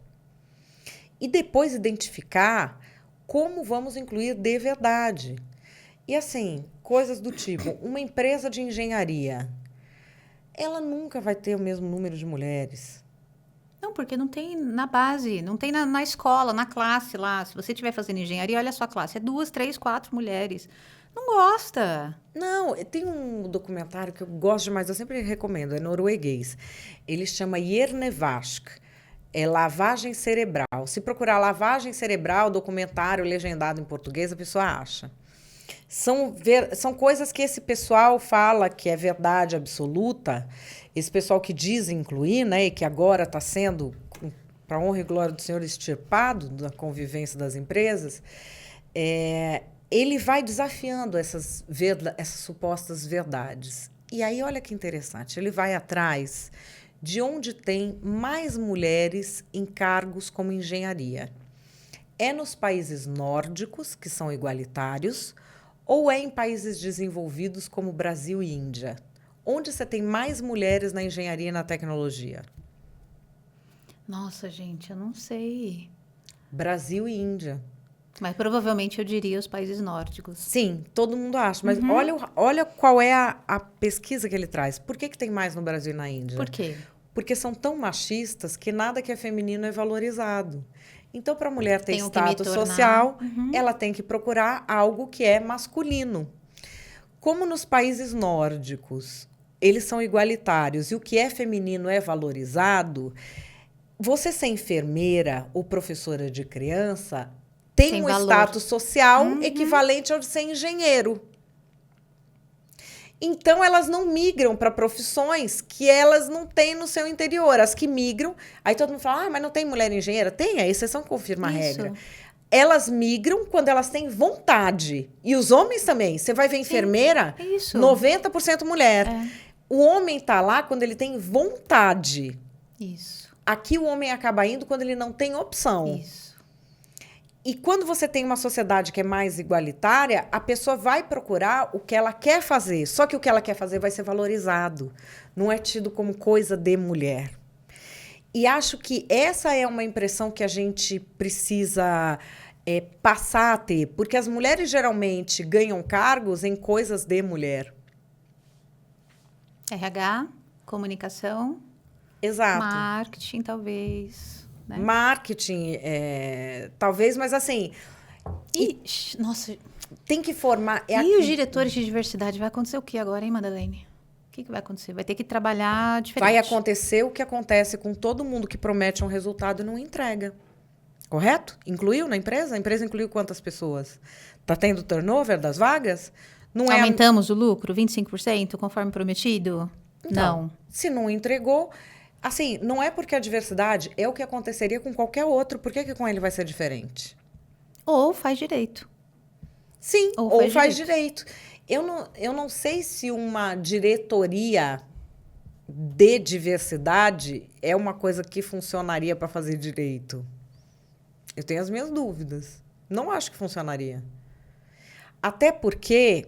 A raiz do problema... Não, a matemática... A job description está escrito... Não, a matemática não vai fechar muitas vezes. Porque para você medir a inclusão em uma sociedade, você precisa medir a inclusão na sociedade toda, correto? Se eu pegar uma empresa que é uma fábrica do ramo automotivo no interior do Paraná, eu vou exigir que ela tenha a representatividade ou eu vou somar todas do Brasil para ver se deu? Porque esse é o problema matemático que nós temos. Estão indo em cada empresa exigir que a empresa tenha representatividade. Quando não é isso que tem que ser exigido. O que tem que ser exigido é que, no total, a gente tenha aquela inclusão. O que você pode ter, eu acho que são incentivos para empresas, vamos dizer, é uma política do Estado que vai incluir? Ok. Dá um incentivo para quem contrata pessoa com deficiência, dá um incentivo para quem contratar mulheres. Estava falando com o Cândice agora de um movimento muito interessante que eu vi, que ele viu no LinkedIn de empresas americanas, que as mulheres estão tirando uma pausa para ter filhos. E não é uma licença, é um contrato que ela faz, que ela vai ficar, sei lá, 4 anos criando filhos. Mas aí a empresa contrata ela de volta a partir do ano tal. Olha só. Porque agora o que as empresas estão pensando? Olha isso, para ter mais mulheres. Todo mundo vai viver 100 anos. Não é o melhor dar 4 anos para ela agora e depois eu vejo? Porque as empresas estão ficando cada vez maiores. Vamos dizer, uma empresa com 100 pessoas não tem como fazer isso. Mas uma empresa com 60 mil tem. E agora tem uma modalidade, ele falou que tem um selo que elas colocam no LinkedIn, sinalizando que elas estão nessa pausa. E aí ele me falou, você veja que coisa interessante. É a própria empresa resolvendo um problema que muita gente tentou resolver de forma panfletária e não resolveu. Mais um mês. O que queriam era mais um mês de licença maternidade. Era 4, virou 5, depois virou 6, e é isso que a gente tem no máximo. Sim, mas lá elas não estão querendo nem a licença mais. Sim, ela mas não quer a licença. É uma solução de problema na raiz. Ela fala assim, olha, eu decidi ter filhos, eu vou tirar um período para ter filhos. E só que eu quero me encaixar de preferência no mesmo setor quando eu voltar. E fazem esse tipo de contrato. Olha, eu vou ficar 4 anos fora da empresa tendo filhos. E porque a sociedade precisa desses filhos também. Precisa de filhos. Mas eu acho que também tem uma escolha, que eu acho que muitas vezes... muitas mulheres ficam bravas com isso, mas eu entendo que é uma escolha. A maternidade é uma escolha. Quando eu decidi ser mãe, eu fiz um downgrade no que eu estava fazendo profissionalmente. O meu filho cresceu, eu voltei. São escolhas, não tem jeito. A gente não pode ter todas as coisas na vida ao mesmo tempo. E assim, não me sinto... eu acho que é essa a questão. Eu não me sinto preterida por isso. Não me sinto infeliz por isso. Eu não me arrependo um segundo disso, porque ser mãe me trouxe para a vida algo tão grandioso que nenhum dinheiro compra, que nenhum sucesso compra, que nenhuma plateia de milhares de pessoas me aplaudindo como eu tenho, nada disso conta. Nada disso conta perto da alegria que é você ter um filho. E quem tem filho sabe do que eu estou falando. E é por isso que a gente vê tantas pessoas que não conseguem ter filhos, estão loucas para ter um filho. É uma alegria, é uma experiência humana ímpar. Eu vou me sentir preterida porque eu ganhei menos em tal cargo que eu tinha... Entende? Eu fiz essa escolha. Eu preferi baixar um pouco a minha carreira para poder viver essa experiência.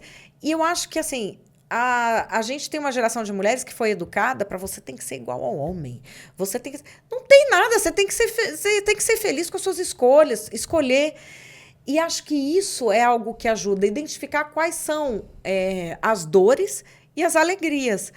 Porque a mulher fica nessa coisa, não, porque eu tenho que voltar da licença, porque eu vou ficar um mês só, porque eu vou voltar, É isso mesmo que você quer?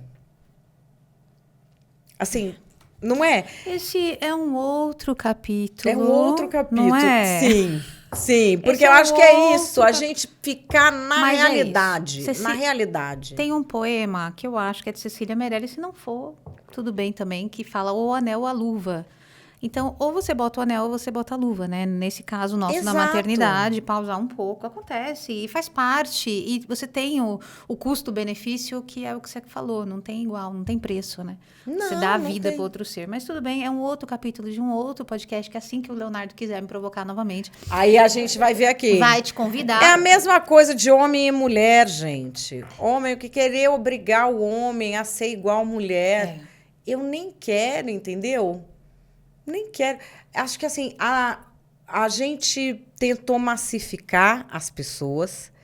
Eu acredito, até por fé, que a beleza da vida é a convivência com os diferentes. Deus criou cada ser único. Não tem numa árvore uma folha igual a outra. E os seres humanos são assim. Cada um de nós é único. Não tem um igual ao outro.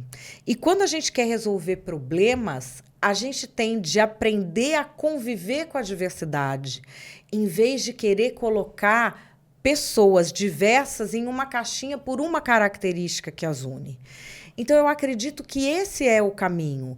A gente ter o olhar sobre problemas de estrutura social, sem perder de vista que pessoas são únicas. Sem perder de vista que o melhor da vida é você poder desfrutar da convivência com alguém diferente. E não ficar criando divisões sociais. Eu acho que essa que é a questão. Essa é a questão. A gente já estava nesse caminho e, por algum motivo, entrou de forma avassaladora, com muito dinheiro, com muito patrocínio, esse tipo de ideologia nas empresas. Eu acho que é hora da empresa voltar a ser empresa, a cuidar, inclusive, da saúde mental dos colaboradores, que não tem mais paciência nenhuma com essa história, né? Sim, sim, Madeleine. Gente, que aula, né, professora? Meu Deus, ela fala umas coisas que eu falo... Não, você vai fazer o seguinte, aqui na edição, tem uma hora que ela fala umas coisas que você vai pôr aquela bomba que tem no Instagram, bum, porque é o que minha cabeça faz. Gente, que loucura! Nossa, muito obrigada. Eu acho que essa conversa nossa deu uma visão tão ampla, assim, do que a gente pode realmente agir, a gente como gestão de pessoas, Sim. a gente como, né, que está ali ajudando a liderança a ser melhor, cara, a ser melhor. Essas políticas, muitas vieram, e a gente sabe disso, para dividir, e dividiram. E quando a gente divide, a gente enfraquece. Então, acho que hoje é o momento de olhar de novo para esse problema de forma real, verdadeira e genuína, olhar para ele e falar, ok, eu quero diversidade sim, é importante, mas vamos formar essa turma, né? Então, o que eu vou fazer para formar? O que cada vez que a gente fizer uma reunião, eu quero que alguém daqui saia melhor do que entrou em termos de conhecimento, em termos de competência, e não reunião só para cumprir uma agenda. Então, é desenvolvimento, você quer desenvolvimento, é você que tem que fazer parte da liderança, e a gente precisa treinar a liderança para isso também. Madeleine, muito obrigada. Eu tô viva, eu tô terminando com vida. Tô respirando, tá tudo bem. Muito obrigada por ter vindo, de verdade. Gratidão. Você tem uma mensagem final? Você falou mensagem, né? Foi 1h30 de tapas. Mas de qualidade, tapas de qualidade. Tem uma mensagem final que você gostaria de deixar antes de ir embora? Olha, eu quero primeiro agradecer muito ter vindo aqui. Eu estou à disposição de gestores, de empresas. Eu vejo muita gente aflita. O que eu faço agora? Porque não tem volta, porque eu não sei o quê. Tem uma frase de um tenista norte-americano, Arthur Ashe. Procura a história dele. Ele é o primeiro tenista negro a vencer todos os grandes campeonatos internacionais. Arthur? Ashe. A-S-H-E. Ele tem uma frase que eu sempre uso. Start where you are, use what you have, do what you can. Comece onde você está, use o que você tem, faça o que você pode. As pessoas que nesse momento estão num lugar de destaque nas suas empresas têm de saber que elas não estão lá à toa. Elas estão lá porque elas podem fazer. Talvez não possam fazer o ideal, aquilo que a gente quer mostrar no Instagram que a gente tem feito, né? Mas elas podem fazer coisas que vão fazer a diferença na vida das pessoas. E acho que é isso que tem de pensar. Não precisa vir nada a mais. Eu posso começar daqui. E é essa mensagem que eu queria deixar para as pessoas. Comece onde você está, usa o que você tem, faça o que você pode. Maravilhoso. E com essa mensagem final da nossa irmã Madeleine. Mas é verdade, muito bom. Gente, gostaram, curtiram? Foi um sacode, né? Mas acho que a gente precisa ser sacudido mesmo para a gente começar a continuar esse ano aqui de 2025, fazer mudanças reais, que realmente vão mudar a vida das pessoas e mudar a vida das empresas por consequência. Gostou, curtiu? Corta aqui, comenta. Se gostou, se não gostou, comenta, tanto faz. A gente está aqui para tentar levar a verdade, para tentar levar essas mensagens para você durante esse ano de 2025. Muito obrigada por estar aqui com a gente até agora. Um grande beijo e até a próxima. Tchau, tchau. Pronto.